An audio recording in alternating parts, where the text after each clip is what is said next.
Video സ്റ്റിച്ചിങ്ങിൻ്റെ ഇടുന്നത് ഈ തുടക്കക്കാരുണ്ടല്ലോ, തുടക്കം പഠിച്ചുകൊണ്ടിരിക്കുന്നവർ, അവർക്ക് വേണ്ടിയിട്ടുള്ളതാണ് അത്. അപ്പോൾ നമ്മൾ എങ്ങനെ ഇത് കുത്തി ചെയ്യണം എന്നുള്ളത് നോക്കുമ്പോൾ അറിയാൻ പറ്റും.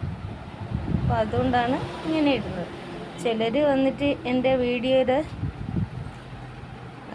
സബ്സ്ക്രൈബ് ചെയ്തിട്ട് ഉടനെ തന്നെ അൺസബ്സ്ക്രൈബും ചെയ്യും. അപ്പോൾ അത് തെറ്റല്ലേ? ഞാൻ സബ്സ്ക്രൈബ് ചെയ്താൽ അത് തിരിച്ചെടുക്കില്ല.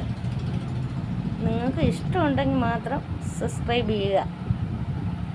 പിന്നെ ഞാൻ ഒരുപാട് നോട്ട്സൊക്കെ ഇട്ടിട്ടുണ്ട്, അതായത് പഠിക്കാനുള്ള, അത്യാവശ്യത്തിനൊക്കെ ഉള്ള പഠിക്കാനുള്ളത്, പഠിച്ചുകൊണ്ടിരിക്കുന്നവർക്ക് വേണ്ടിയുള്ളതാണ്. അപ്പോൾ അതെല്ലാം കണ്ടിട്ട് സബ്സ്ക്രൈബ് ചെയ്തിട്ട് പിന്നെ അത് മാറ്റുന്നത് ശരിയാണോ എന്ന് പറയും. ഞാൻ അങ്ങനെ ചെയ്യാറില്ല.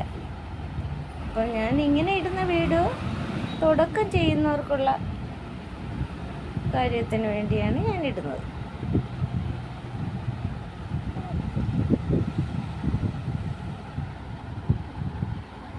ഒരു വർക്ക് മെറ്റീരിയലാണ്.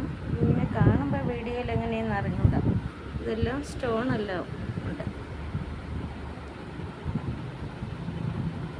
ഇത് ഭയങ്കര പാടാണ്. അപ്പോൾ നമ്മൾ ഇത് സാരിക്കുള്ളതാണ്. അപ്പോൾ അത് നമ്മൾ ഇങ്ങനെ ചെയ്തെടുക്കുമ്പോൾ എളുപ്പമാണ്. അതുകൊണ്ടാണ് ഇങ്ങനെ വീഡിയോ ഇടുന്നത്. അതുകൊണ്ട് സബ്സ്ക്രൈബ് ചെയ്യാൻ വയ്യെങ്കിൽ ചെയ്യരുത്. പിന്നെ അത് തിരിച്ചെടുക്കാൻ എന്തിനാണ് അതങ്ങനെ ചെയ്യണത്?